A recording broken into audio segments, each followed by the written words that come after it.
I just finished putting together these two Chinese dirt bikes. These are 125s, sometimes called pit bikes, I guess also. These came in a crate and were pretty reasonably priced. I put them together for my grandsons. We'll see how long they can stay together. There's not a whole lot of lock washers and such in the assembly process. Therefore, I use a bunch of Loctite. So I'll tell you about places I decided to put it, and I also think it has some nice attributes.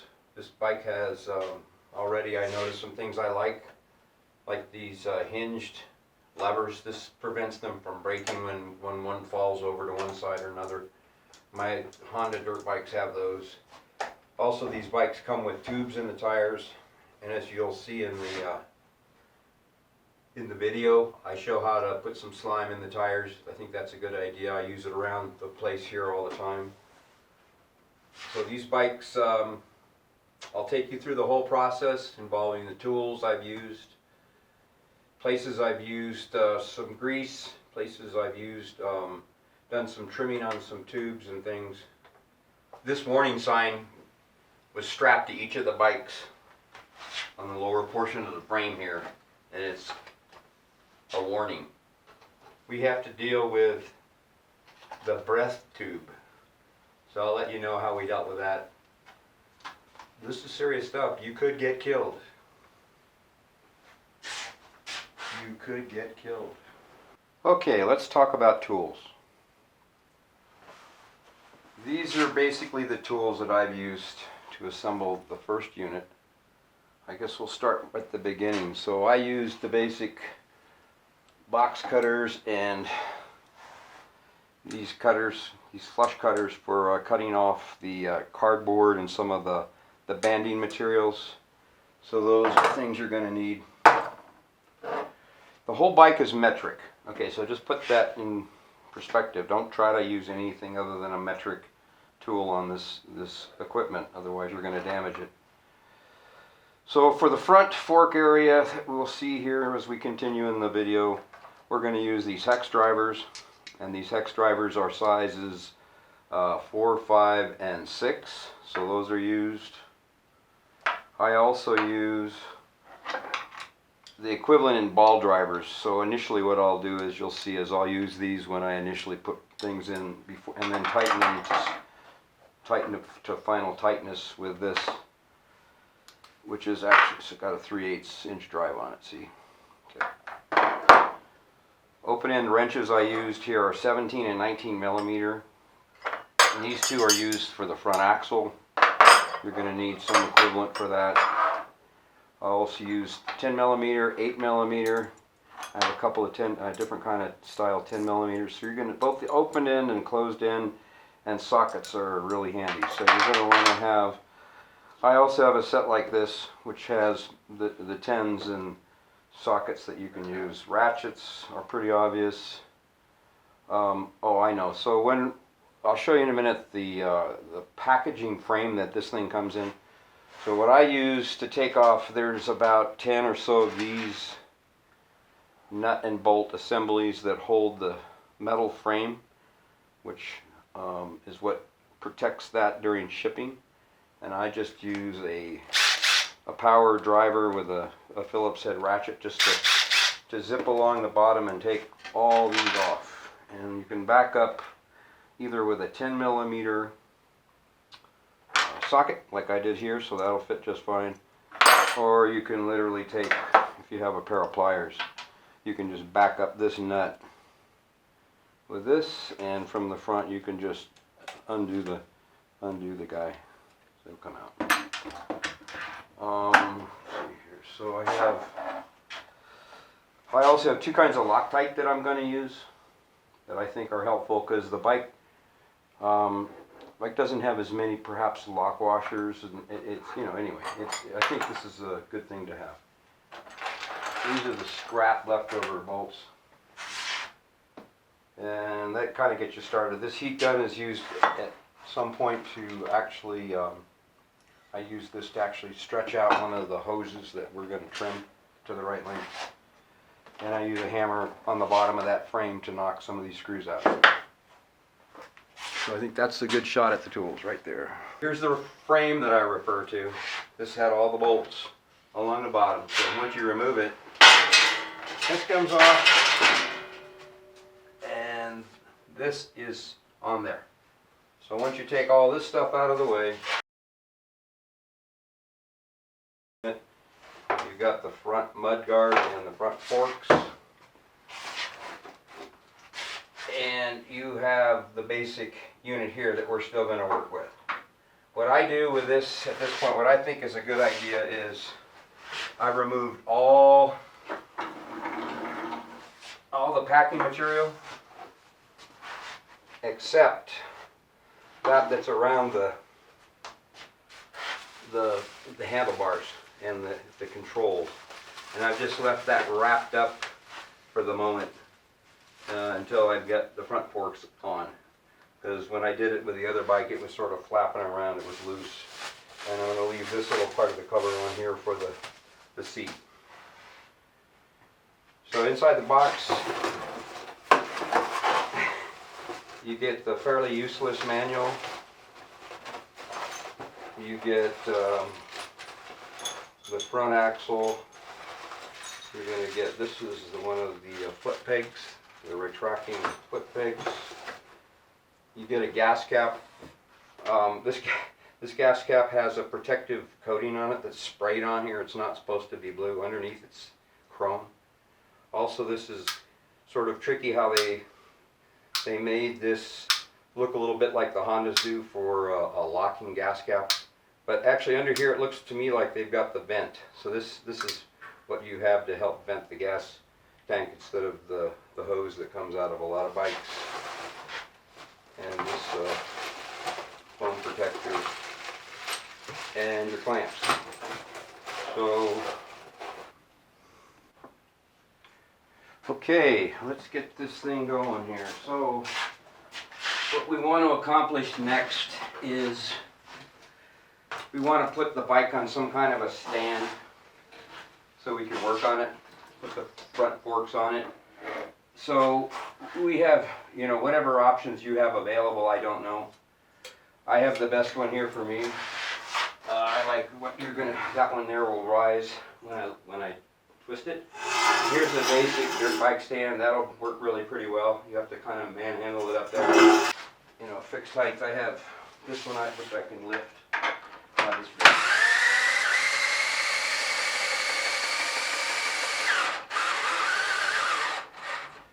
So anyway, bringing the bike up to about that level to start with. This is the hardware for the handlebars. So these are the clamps that hold the handlebar, and the fasteners from underneath and from the top, and then this bolt is going to be, this bolt and nut are going to be used on the monoshock. So get these all laid out so you see them in your mind what's going on here, and then we'll put them on the bike. I'm going to go ahead and use the blue Loctite on certainly these. So let's just get started.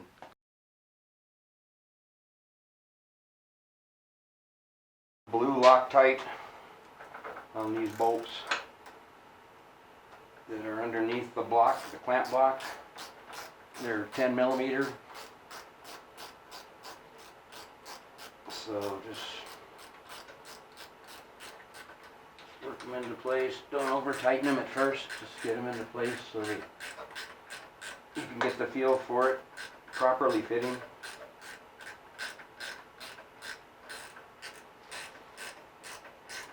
And also you make sure you're not cross-threading, you're doing something odd. So get the bottom block in place and make these flush, but not tight. You still want this to be just loose enough until we put the bar across here and make sure we've got the right alignment. Okay, so here we have the handlebars installed. The clamped in here. I went ahead and blue Loctited these. And then I'm tighten everything up. You pretty much, once you've gotten it in place, just tighten everything back up, the bottoms and the top. One thing to be cautious of is stay away from pushing the brake lever at all, because it may pinch these calipers together, and it'll make it more difficult when you try to slide this onto the front brake disc. It's got a little wedge in here to keep the calipers apart, which is kind of cool, but that could fall out, and in fact on the first one it was already out. So anyway, in other words, don't touch the controls right now, especially this one. I have the forks in now. I've only used the ball drivers to drive in the cap screws, the internal hex cap screws that are here. So it's the sizes here. We got number 5 millimeters on the bottom and 6 millimeters on the top. I took and made basically a small, so I pushed the, again, first of all, make sure you have this on this side. This is the easiest thing to get wrong right off the bat. This goes on the left side. This is going to help hold down the brake cable for this side, and that's where your disc is. So anyway, put it on this side, and then put just a thin line of silver along the top. I mean, I just moved it up so I could just barely see the cylinder, and tightened it up. And that's that step. So the front axle has 2 spacers, and I'll tell you about those in a second, but for right now let's just double check our work, make sure that just for the heck of it, everything lines up nicely. So okay, so that's going to work. Let me do this first then. Let's go ahead and now we want to tighten down those hex head bolts, or the internal hex. So we hit the 6 millimeter up here at the top. So I'm going to put the final torque on those, both sides.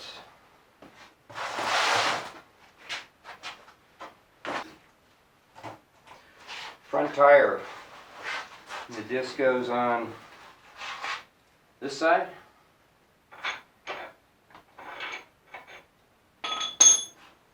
The 2 spacers, one's longer than the other. The long one goes on the disc side, shorter one on this side. So I'm going to put those together. The front wheel is installed now. I've taken the axle shaft and mounted it up, put the spacers in like described, and I've used some red Loctite on this thread, and I've used the 19 and 17 millimeter wrenches to give a nice torque on these and tighten it up nice and snug. Okay, I got the brake caliper installed with the 2 provided bolts. They have a 10 millimeter head on them, so you use a ratchet would be fine, socket with a ratchet. To tighten up these, I put a drop of blue Loctite on them also. So now we're going to mount up the number plate, which involves mounting the retaining latch that goes over the cable. So here's actually a couple of tips that's probably worth your time watching this video. The first, it goes over the protective part of the decal, so I think we're just going to remove, I was leaving them on until the very end, which probably is still a good idea for everything else, but so I just lightly with a fingernail got it started in a corner, but we might as well just pull this off. Start to see how pretty this is. It is, they actually, these decals look actually pretty nice.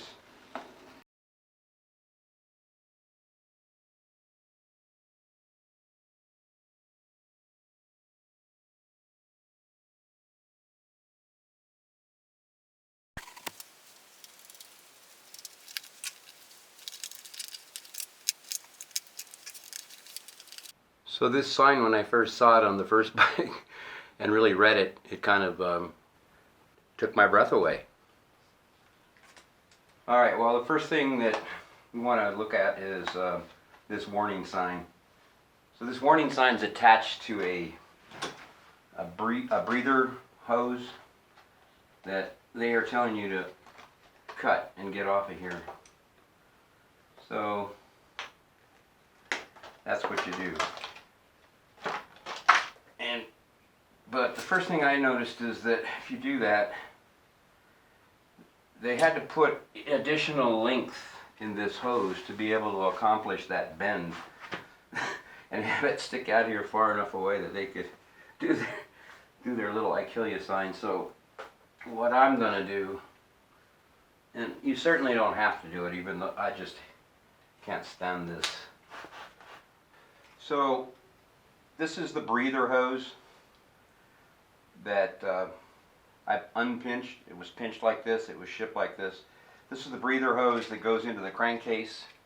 So they probably had this sealed off, or at least close this off, so because there's engine oil in there and they didn't want it to come out. So this is going to have some pressure. When this engine's running, it'll have crankcase pressure. So anyway, we're going to cut off, about 4 inches. Now the price we pay for this, making this look cleaner, which we're doing, is this flare that they put in it to fit on the part that's under here. So we're going to do a little trick to flare this out so we can put it back. So what I'm going to do is I'm going to take these needle nose pliers.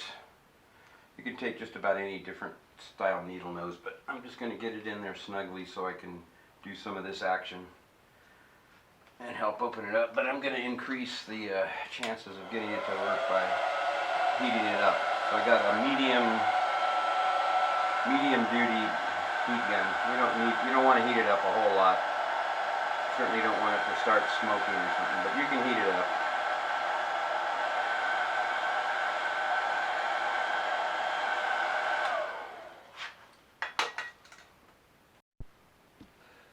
So I cut the tube off and flared it out using that technique I showed you. Put it back on, put the hose clamp back on, and we're good to go, and it looks way better to me. I'd be really concerned about the way it was before, catching in the monoshock or doing some odd thing. So we have a 10mm retaining bolt. I'm going to take it all the way out. I'm going to put it on my shift shaft. I'm going to orient it pretty much horizontal. Here's where you have options. So we have the left side almost done. Let's take a look and see how we're doing. Shift levers in place, tightened up. We did that breather hose. We put on the spring-loaded foot pegs, and we did the front end. So now what we're looking at is attaching the mono shock base. So we're going to use a little bit of grease in here too. Got the nut. Put a little Loctite on there. I'm going to do the red.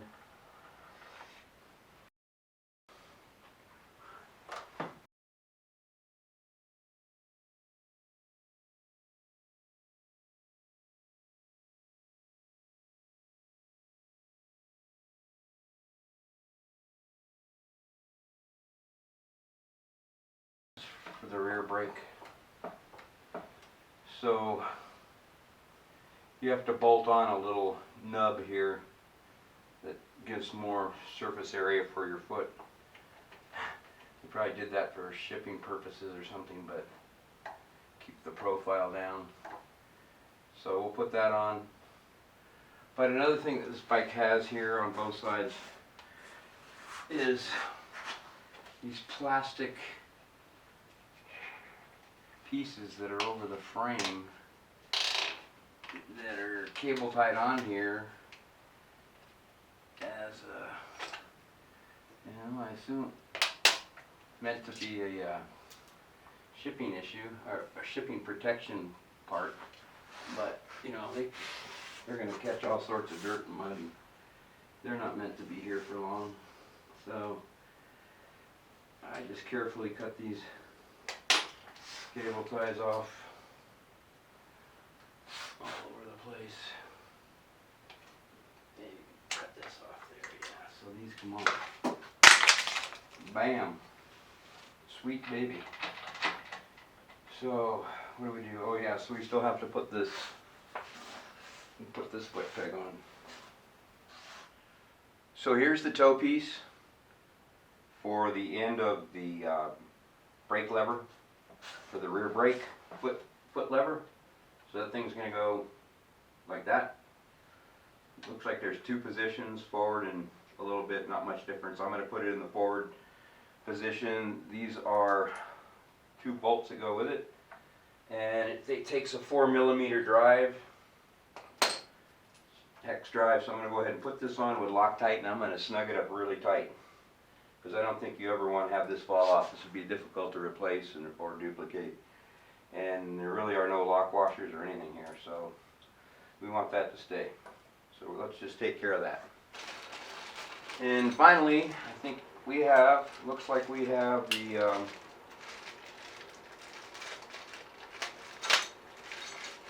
foot peg.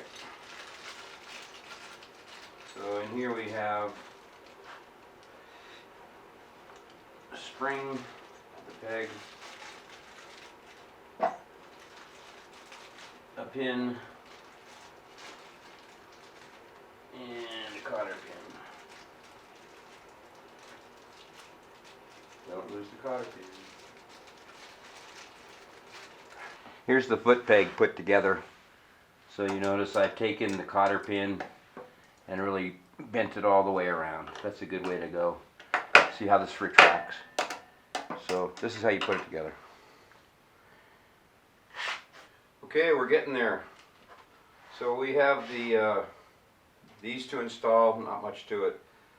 Here's your gas cap that has the blue protective film on it that you're just going to have to scrape it all off with your fingernails. I don't have any other better ways to do it. I just take the time and scrape it off, otherwise you're going to scratch it. And this thing's pretty straightforward. Just put it on the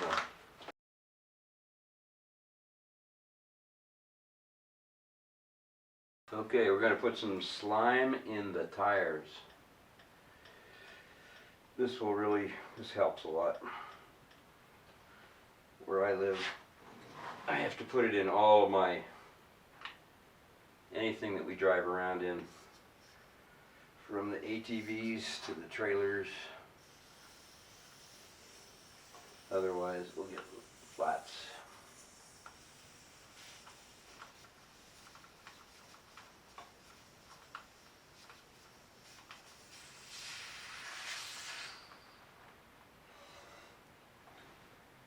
Take out the valve core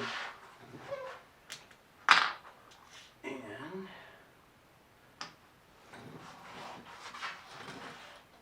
put a little of this stuff in there.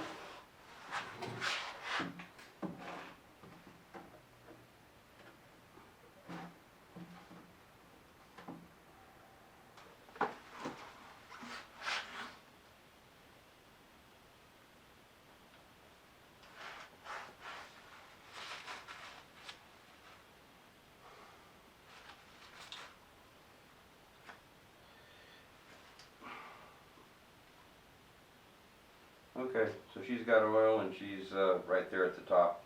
The choke on this bike has 3 positions. So on the carburetor you need to set the choke in full choke position, and once it starts we're going to go slide it back to second position, which is a mid choke position. And then we wait for it to warm up. It needs to warm up a bit. On the right side of the bike, on the carburetor, there's also an idle screw. That idle screw simply moves the throttle slide in the carburetor up and down slightly if you adjust it. So you can use that to artificially set the idle up high once it first starts, and once it's warmed up then reset the idle back to something more normal. We're going to turn the key on.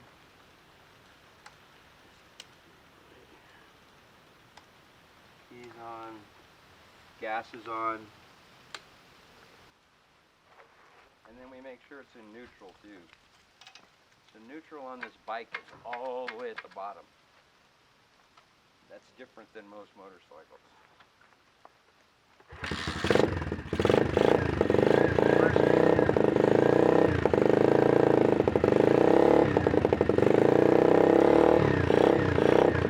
So it's in the middle position right now.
brake idle.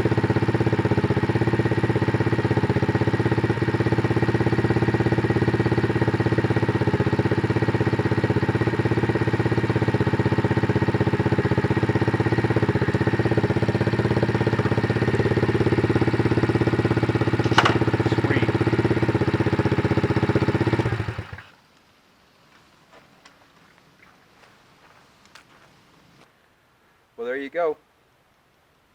Nice little bike. The plan is to give the grandsons these two bikes for Christmas, which is coming right up. If there's enough interest in this kind of video, I'm likely to put something together with the boys involved and get their opinions, and I think that might be useful. One of the grandsons is a pretty experienced rider. The other grandson's pretty much a novice. So we'll see how they do and how these things hang in there. You know, a job worth doing is worth doing right, and to do a job right takes the right tools, and there's a lot of pride to be had from doing a job right. So happy trails, keep the feet on the pegs.